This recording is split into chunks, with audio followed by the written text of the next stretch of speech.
Are you thirsty? We sure are. Welcome to Thirsty Thursdays.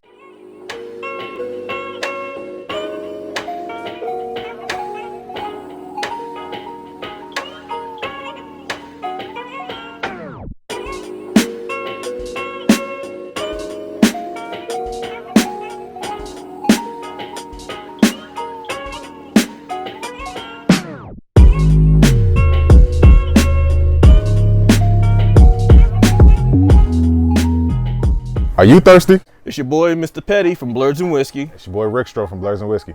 And welcome to Thirsty Thursdays. This week, this is our second episode. This week, we're going to do something a little bit different than that first one, which was very good. Also, mistakes were made.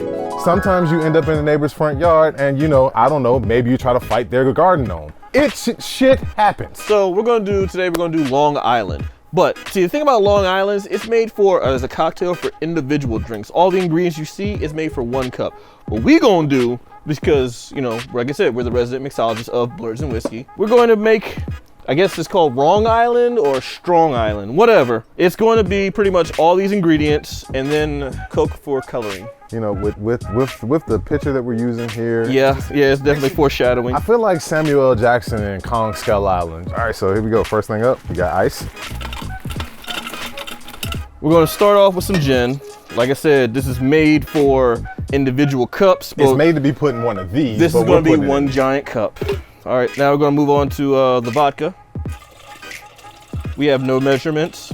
Listen, our eyeballs as good as any measuring cup. We're fine. Says the guy who beat up a garden gnome. Listen, right, fuck that gnome. We're moving on to the rum. All right, now we're moving on to tequila. Oh yes, Mr. Tequila. AKA you might even fight a nigga or two. A nigga? Now comes the part where we have to actually make this actually taste good. So we're gonna do triple sec. Don't ask me what's in triple sec. I just buy it because it says triple sec and that's what the ingredients can call for. It's oranges on the glass. It's like a liqueur, I believe. I guess so, I don't know. You know what? Oh, now it's a party. Now it's definitely a party.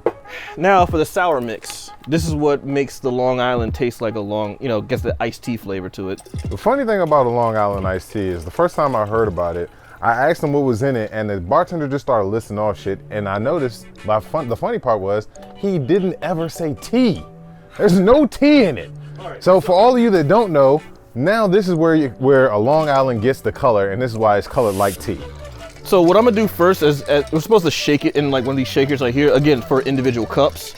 So I'm just gonna stir this part. Oh, no. You don't have to do that. You don't have to do that. You know why? Because we got me. So you put the lid on nice and tight here. And you just, excuse me, I have to get the actual bartender shake. You see that? You see that? You see? I'm very worried because this is my house and we have carpet. So now I add Coke. Gently shaken. For the legal amounts to make it considered a Long Island. You don't even have to actually stir the Coke in there, it's just for coloring. And that's where the magic happens. See, now it looks like tea, guys. That's how I learned it. You're learning it the same way. And last but not least, some lemon wedges for aesthetic purposes. Hey, me and my group of friends, we got a saying. We got a slogan. We die together. All right, cheers. Let's see how it goes. Hell yeah! You hit it right on the head. You hit it right on the head. Oh Again, God. I just told you guys, our eyes are just as good as any measuring cup that you can come across. Now I gotta brag, because I do this. This is what I do. I was about to say prime Mark Henry. This is what I do. I cannot lie to you guys. I'm not gonna lie to you. This is one of the best Long Islands I've ever had. This is very good. Like I said, Wrong Island. This is fucking good. All right, so as I stated before, the thing about the Long Islands is that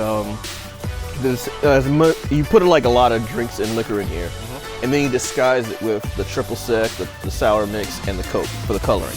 The Coke is only for the coloring, but it also adds a little bit of flavor to it, so you kind of get like a iced tea, like a drunken Arnold Palmer taste to it. The beautiful part about Long Island to me, and this is one of the first things I had when I started my drinking adventure, was that it didn't taste like alcohol. It didn't taste like liquor. You don't taste the liquor. It actually tasted like a tea. And so that's the beautiful part about this Long Island that you made and this lovely skull pitcher, is that you don't taste the liquor. It tastes like a tea. And I'm gonna go ahead and say this right now. After this cup, if you have another cup, it just tastes like bad decisions. Hey, after I finish this cup, round two, old lady. Like we should be drinking this out of mason jars. Thank you guys for joining us once again here on Thirsty Thursdays. I'm Rick Stroh from Blerds and Whiskey. And it's your boy, Mr. Petty from Blerds and Whiskey. Join us next week on our next drinking adventure. Come take this shot. Yo, this is dangerous. Like, I'm telling you right now, dude. Like, it's very problematic. this is so. It's very, very problematic. Oh my God.